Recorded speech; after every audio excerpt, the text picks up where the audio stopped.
You can be friendly as well, but especially if you're maybe not all on the same page, still remember to act professionally and act professionally toward your homeowners at the same time. Communication is one of the number one things a board needs to do to gain, well, let me just bring it all down, credibility. If your board exhibits integrity and credibility, you are on the right road and you are probably doing a good job.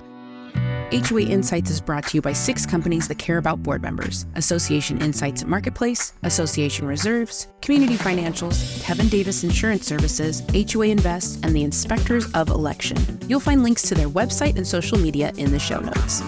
Hi, I'm Robert Nordlund of Association Reserves. And I'm Julie Adamen with Adamen Inc. And this is HOA Insights, where we promote common sense For common areas.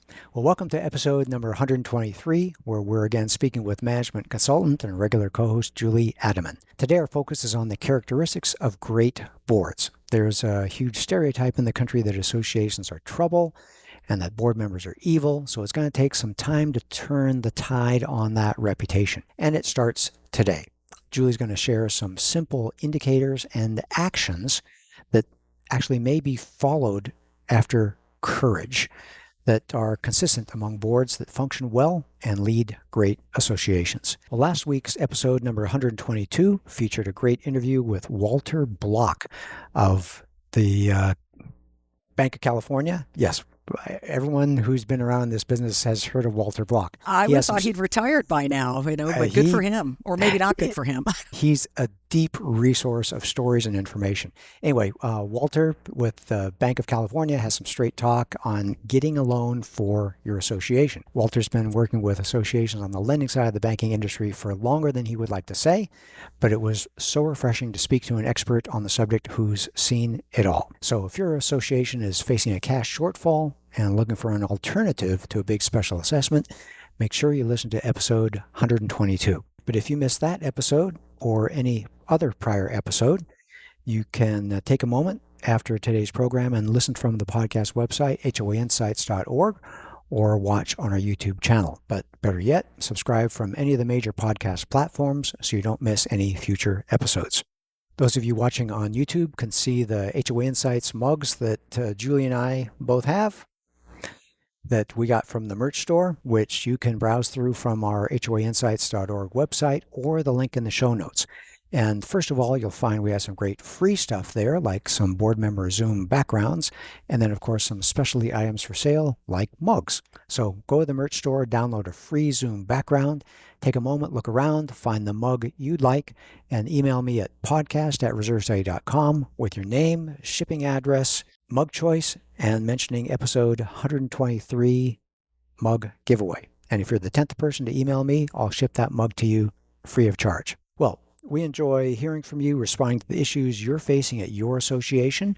So if you have a hot topic, a crazy story, or a question you'd like us to address, you can always contact us at 805-203-3130 or email us at podcast@reservestudy.com. Today's episode comes from an email from Betty from Pensacola, Florida, who asked or stated, "We think we're doing a pretty good job, but how do we know? What is a good board and what does it look like?" So, Julie, I know you've written and presented on this topic many times. So Many times. How do we respond to Betty?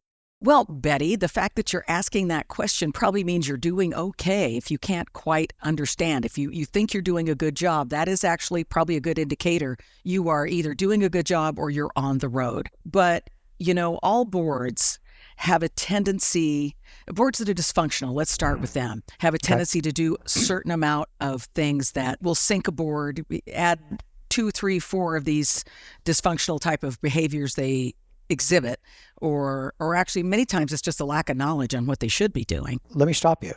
Episode's called Top Traits of Great Boards, but I understand that just as there are top traits of great boards, there's also top traits of bad boards. Bottom traits. Okay. Bottom boards, Consistent bottom traits traits of bad boards. Yeah. All right. Yeah. So it's a classic thing of do more of this and less of this. Less of this, yeah. And keep doing more of the same good things. Okay. Exactly. There's just a kind of a list of things we can go through. And I think for anyone who's on a board, You'll recognize some things that your board does and your board doesn't do. So first, let's talk about some really basic things. I'm going to go to my first favorite topic, which is communication.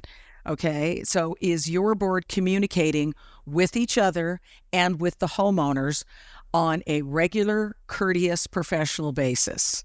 Or is your board, well, we don't need to send out a newsletter, we don't need to send out an e-blast, nothing's really going on, and you're kind of leaving an information vacuum, which Robert and I have talked about this a whole bunch of times. But as I was telling Robert, I'm doing some consulting work with an association that has been court-ordered to undergo governance training. That's trouble. So it is trouble. And this particular board, they settled their suits in court against each other continually. It costs them a fortune personally. They have money. It costs them a fortune personally, but of course it also costs the association as well and all kinds of things. So courteous, professional relationships with other board members. You can be friendly as well, but especially if you're maybe not all on the same page, still remember to act professionally and act professionally toward your homeowners at the same time. So communication, and again, we've done this many, many times on communication, is one of the number one things a board needs to do to gain, well, let me just bring it all down, credibility. Okay. So is it Betty? Yes, Betty from Pensacola. If your board exhibits integrity and credibility, you are on the right road and you are probably doing a good job, because honestly, that's all we really have as board members. That's all we really have as human beings too. But as board members, if you don't have credibility because you're suing each other all the time, or you're not communicating, you're not doing the right things, you're doing the easy things, if you don't have credibility, that points to the fact that your integrity is probably kind of in tatters. So those are the two things you always want to point to with all of your actions as a board. So communication is always at the very top of that list with each other and with the homeowners. You said something right in there that I want to slow you down on, and just made me think that on a board member, you're not coming there as an all-star. You're not, in baseball terms, you're not an Aaron Judge or a Shohei Ohtani. In football terms, who's the quarterbacks nowadays? Josh Allen for the Bills and the guy for the Kansas City Chiefs. Yeah, someone's going to send us something in on Patrick that. Patrick Mahomes. Yeah, right. I think we're going to get mail on that. Yeah, okay. You're not an all-star away from being a good board. You can be a good board just because you're you. And just that whole idea of communicating. And you may think that it's going into a vacuum, but at least the homeowners are seeing that you're telling us. If I would care to read the email, I can learn. They get a good, is it true that they get a good feeling that the board is trying, even if the homeowner's not reading the stuff?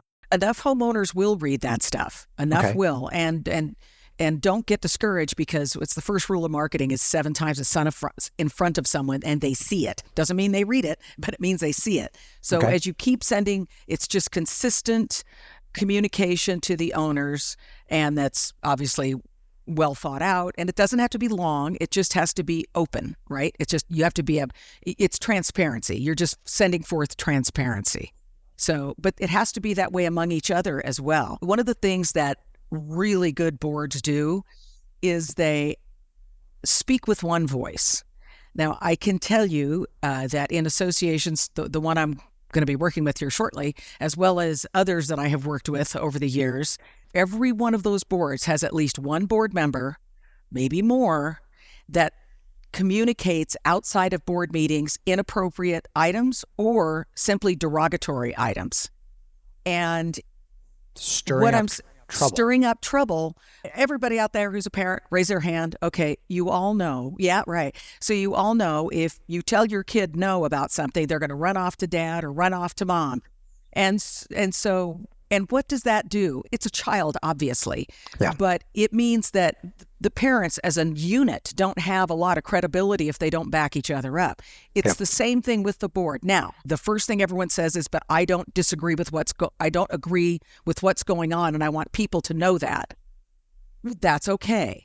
If everyone is thinking the same way, no one's thinking, right? That's a patent quote, I think, or facsimile thereof. It doesn't mean you can't disagree in the meeting. Vote no if you want to vote no. That's okay. But if you are outvoted. The thing to do is, if you have homeowners or your own constituents in your part of the building or whatever it is, say, well, I don't approve that. Did you vote for that? And you can say, well, I didn't, but the board has voted on it and we're moving forward with it and we're going to try to make the best of it. And that's the type of response, not sending out an email to 150 people in font this big in red about how horrible, terrible, nasty the rest of the board members are. You may think you're making them look bad, but honestly, you look like you look worse. You're the troublemaker. You're the one talking out of school. You're the one trying to bully people from the outside. That may not be your intent, but that's how it comes across. So once the decision is made and you're out of the board meeting, even if you disagreed vehemently, you have to have a professional attitude about this. And I think, Robert, this is always one of the toughest things about being a board member, is because it's difficult to have that professional veneer because you live there. This is personal to you. If assessments are going up and you voted no, you still have to pay those assessments going up, or the special assessment, or whatever it is. Sometimes it's a tough ask, but as a board member, you really have to step back, put your business hat on, and then move forward that way. Take the business hat off when you go home, but don't send an email out to half the homeowners complaining about how terrible everything else is. It makes the board look very weak. It makes the board very weak, and it also loses board integrity. Without the integrity, you have no credibility, and vice versa, when you really do want to get things done. So that's another one. I find that happens all the time. Again, let me slow you down here. I'm busy writing notes because I try to take some highlights to put as a show notes. And I'm thinking that none of these are instant, but you can destroy an association pretty quickly. You can probably destroy an association faster than you can rebuild it. But Much that faster. idea of speaking with one voice leads to integrity, leads to credibility. And when you're leading to those things, then all of a sudden you have more community spirit. They will believe your emails. They will open the emails. They will, if you have a social event, they may come to the social event because it's a we type thing. And it's got to start, as you suggest, with the board. The board needs to be a we before they can open their arms and have the association as a whole be a we do this. And the homeowners want to see you work as a unit. You have to work. You're just like a unit in the Army or the Marine Corps. I mean, you are a unit. You have to move together. Again, doesn't mean you have to agree on everything, because you're never going to do that. But you have to move together. When you show that kind of a united front to the homeowners, and I don't mean something's in front of you, I just mean a united front. You're all kind of on the same page. Some may disagree, but we're moving forward and we have a good attitude about it. That permeates down, that percolates down to the homeowners. So, and back to Robert, your point of that, it takes very little time to destroy an association. I think you and I can attest to that. Over these many, I figured out it's 40 years for me, 40 years in this business. I've been telling everyone it's 30, and then I had to add it up. I'm like, it's 40. Well, we may edit that out. I don't think that's all that flattering. We want to we have enough experience, but there's, like we're talking about with Walter, someone who had seen it for so many decades. Let me take you a little bit sideways. And I asked you right at the very beginning the question about the chicken and the egg. Are some associations just plain bad associations and board members are saddled with just a sick dog? Or vice versa, are some associations naturally good associations and being a board member is a piece of cake? How much influence does a board have about changing the dynamic of the association? I think a good board of people who work together and have that as their intent can change the flavor of an association over time. Associations have their own personality. Some are little yippy dogs. Others are pit bulls. Then you have the golden retrievers, which are the great ones. Yeah. They're just like anything. They're just happy. I mean, so they all have their personality. But if your association is a pit bull because they've been poorly managed by previous boards over a long period of time, that battleship does not turn around quickly. But if you want to fix it, if your board as a unit wants to fix that, you can. I've seen it happen. but it's not instant. It is, what did you tell me Kathy said it was? A pig-headed persistence and determination. But I'm thinking it probably takes a year or two. At least. Is that? Yes. Okay. And this is tough because board members may float in and out during that time. So it makes it even more difficult. However, can it be done? Absolutely. With just a few prescribed remedies that can make it work. Communication. And make sure you do everything that points to your board's integrity and credibility. So you communicate and people believe you, and they believe you have their best interests at heart, not your own, not this little faction, but the entire community's best interests at heart. That can percolate down to the owners. And then, of course, it leads right into things like, what type of service providers are you hiring? Are you hiring the cheapest person you can possibly get, and they do kind of a semi-okay job, and the grass doesn't look as good as it could, or the trees aren't getting trimmed this year, or that kind of thing? And are you doing that because you're afraid to raise assessments? Or you just don't want to face the homeowners on that? Or, well, let me put it this way. Are you slouching towards mediocrity, or are you heading towards a wonderful battle you're going to win with the banners flying and the trumpets playing? It's metaphorical, yes, but it's true. And so many associations slouch to mediocrity as opposed to head to victory. They do, because it is a slog. And I'm not going to tell you any different, but you can get there. In fact, a couple of the articles that I've written that we're basing this podcast on, as well as another one or two coming down the road, you can go to my website and find those up there, and they're free. You can just download them right off there. So, but Julie, I have a lot of information for boards. Yeah. I'll try to remember to put those links in the links in show notes, because you do have a lot of good stuff. Let me, again, slow you down on one thing, because the show notes may be long on this episode because it's a lot of good stuff. You talked about it may be challenging, and let's take the hypothetical that it's a tougher association. Things haven't been going well, and that may be the stereotype out there that we need to address. And you get a good board member or two who is up for the challenge. We talk about being courageous. We talk about caring. We talk about curious. We talk about communicating well, those kinds of things. If the board is changing, isn't that, again, one of the best reasons to have a guiding kind of mission statement that we are here at Happy Valley Villas to da-da-da-da-da. So not governing document legalese, but just something that guides the board to what we are trying to accomplish. Can that bridge those ups and downs of... Absolutely. And it absolutely should. I mean, every single association should have a vision statement and a mission statement. Now, I can hear the groans out there. Oh, we don't need to do that. We're just, 40 units in Inglewood or wherever they are. It doesn't matter. It's just where we shouldn't do that. But that's not true. You know why you have vision statements and mission statements? That's so the board has something they can always hold on to when making decisions. Is this decision coming before us? How does it fit within our vision? How does it fit within our mission?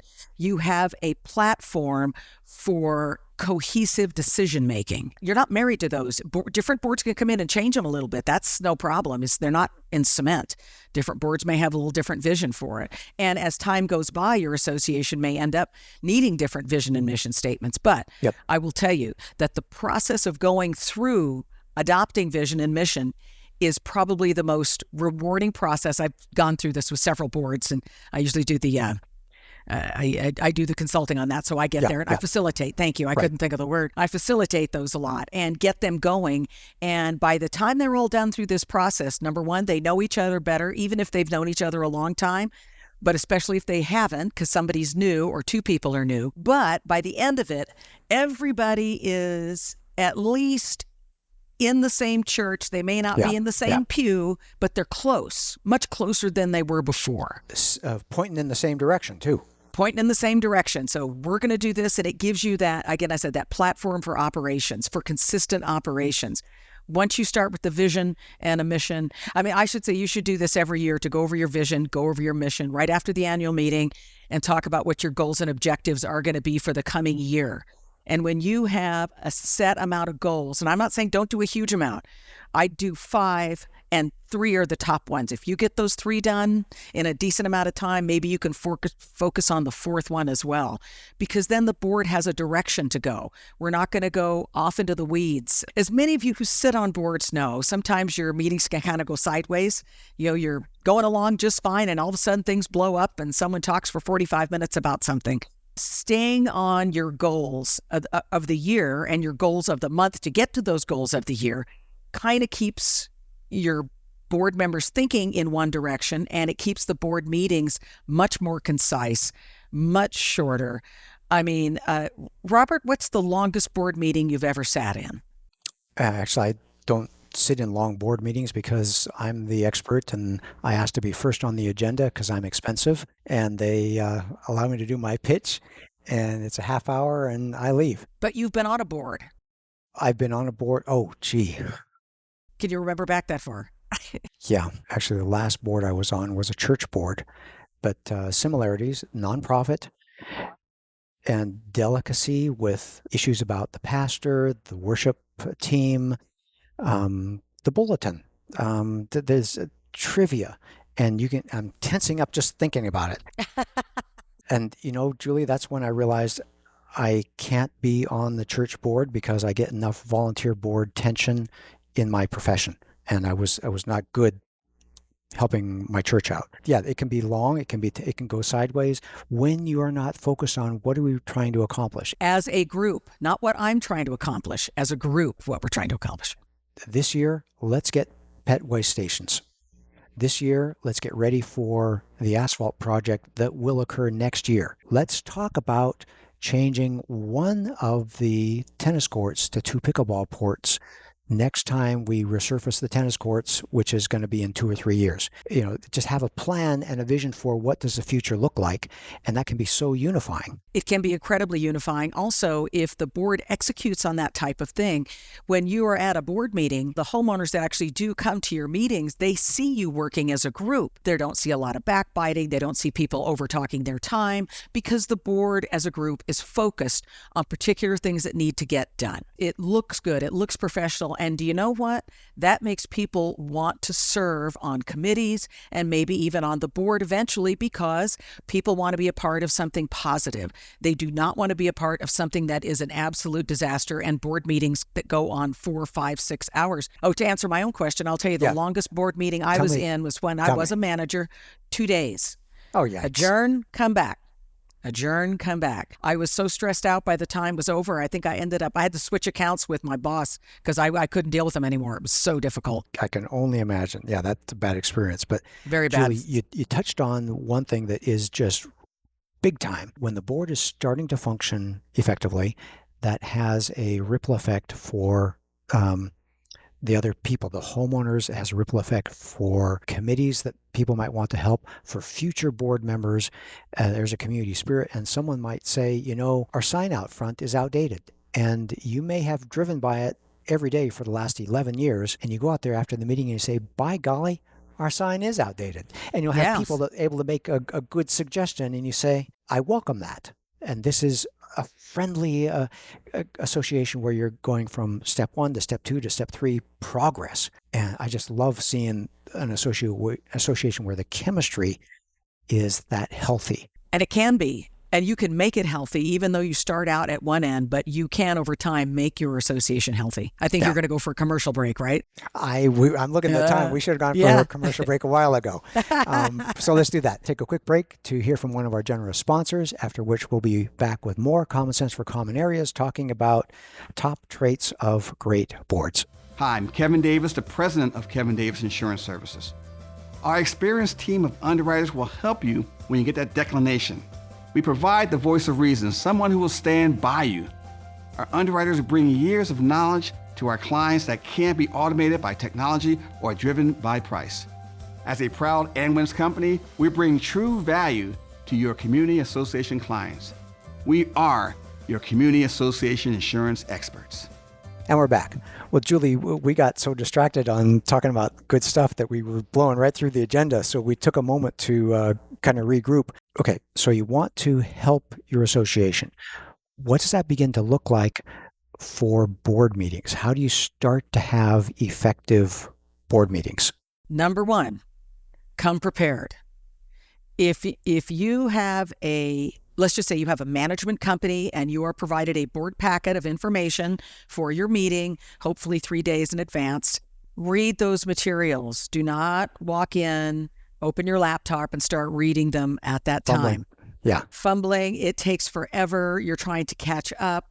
You need to come to the board meeting prepared, and prepared to do what? Make decisions, not waffle on it. If you have to ask questions, clarifying questions, do that. Make them concise. If you've read your material ahead of time, you wrote down what your questions are, and it makes the meetings go much, much better. Any board, I'm talking including large scale places at 2, 3, 6, 7,000 units, you can make board meetings that are 2 hours or less. It just depends on how you structure it and how well prepared the board members are. Okay. Now, if you don't have a management company, I would say someone is probably putting together an agenda, whether it's the secretary, the board president, but know what's coming up. And if you have questions ahead of time, call the board president or call the secretary and ask them about what's going on there. So if you come prepared for the meeting becomes more productive, right?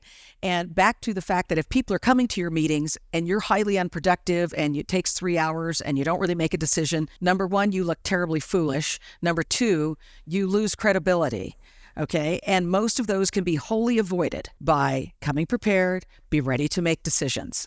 Be ready to make decisions. That's your job as a trustee. And then part of that coming prepared is knowing the financials. Are we doing okay? Are the numbers going up or the numbers going down? And it honestly may be that simple, where you may say, you ask the treasurer, I thought we were on an upswing. And the treasurer may say, oh, we just had an insurance premium payment. You're right. Down a little bit, Our bank balance is much lower than last month.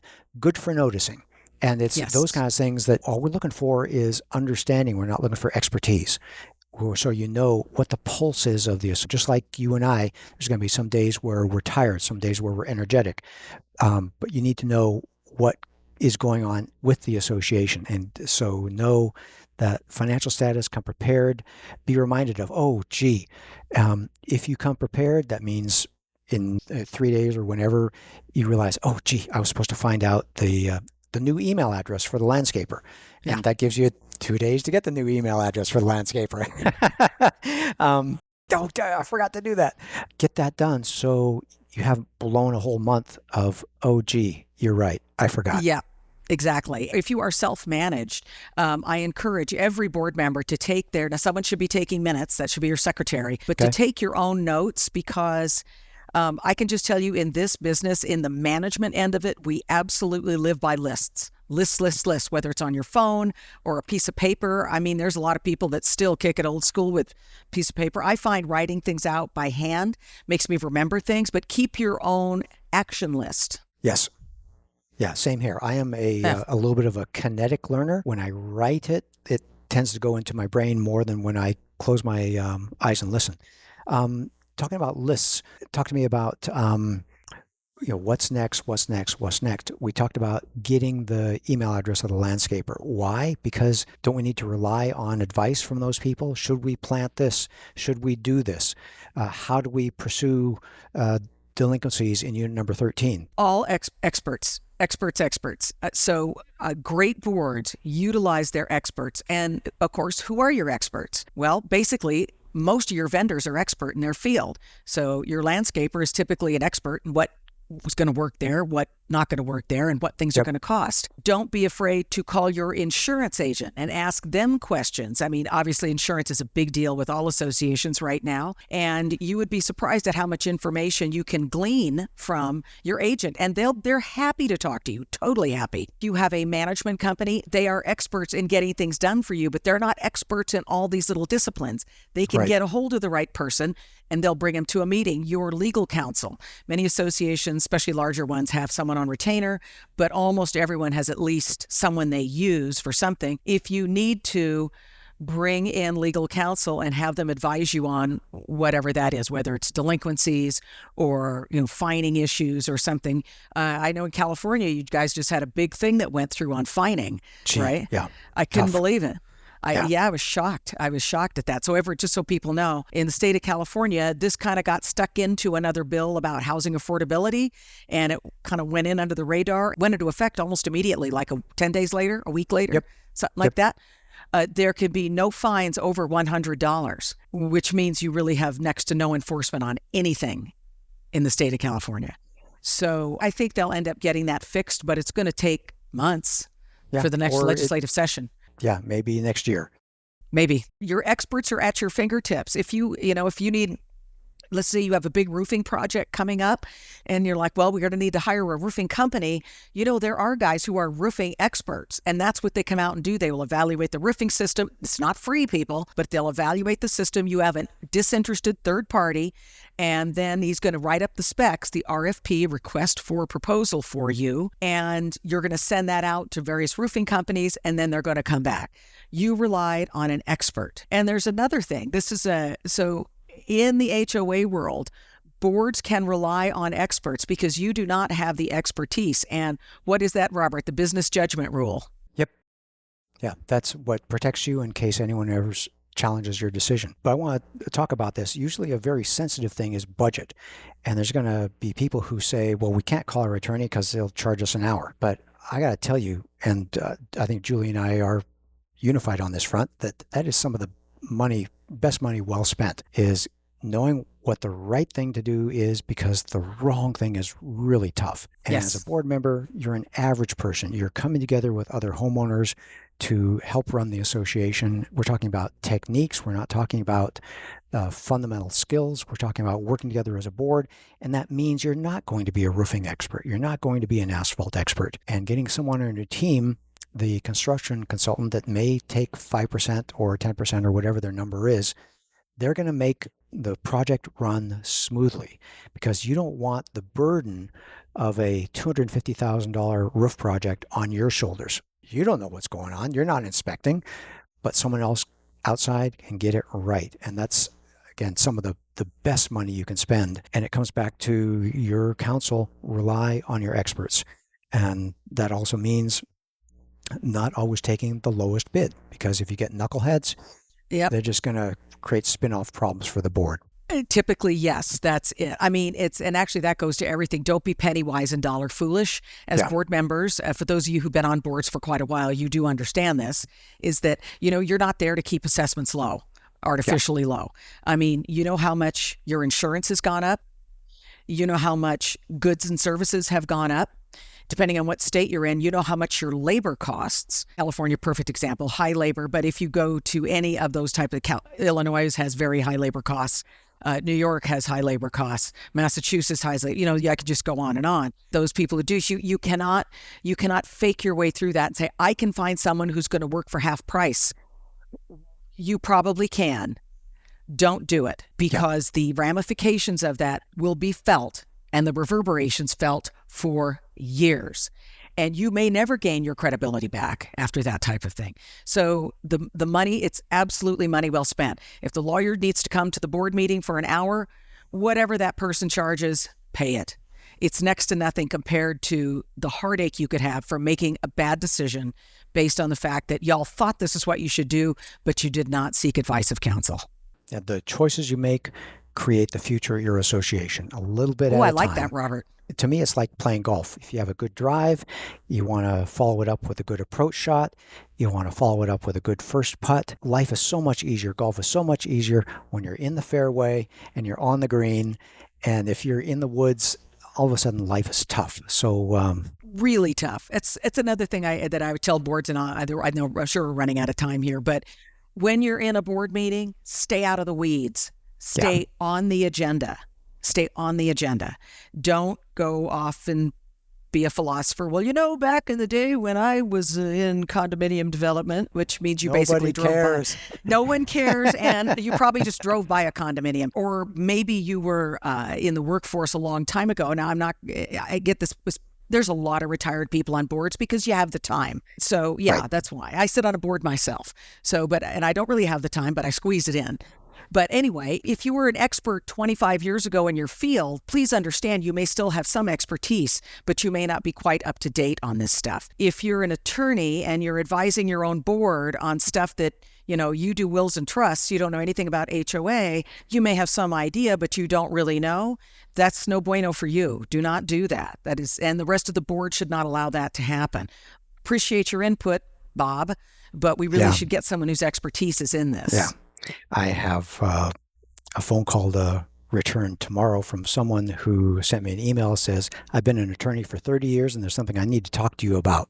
I have a feeling that it's going to be someone who was an attorney for 30 years and they don't know anything about reserve studies. So, great guy, maybe very knowledgeable, but not what we need at this time. At least he asked you. At least he asked. Yeah. And I appreciate that. And I'm going to give him a call back and we'll have a good chat. And the truth is we don't know what we don't know. That's why I said we don't know what we don't know. Use your experts. Okay. I know we're going to be ready to go now. Yeah. Well, we built an agenda here today that we joked could be a 4-part mini-series.